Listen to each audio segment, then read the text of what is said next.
That is Vicks thermometer.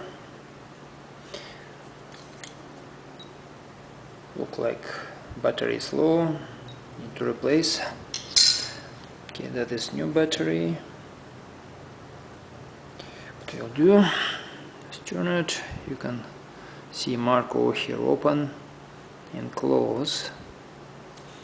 Just any scissors or something. Turn it a little bit. Okay, it's open. Okay, open it. Battery is here, old one. Just by nail you can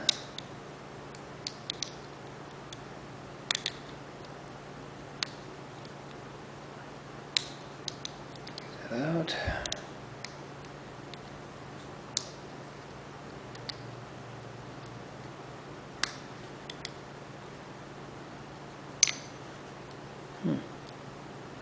Okay, like that.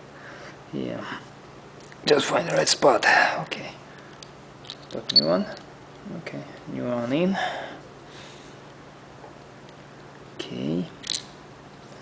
Find that mark where it's open. Okay, got it. And just turn it a little bit. Okay, it's locked. Okay, it's locked. Let's see. Yeah, it's working now. Alright, have changed battery. Thank you for looking. Good luck.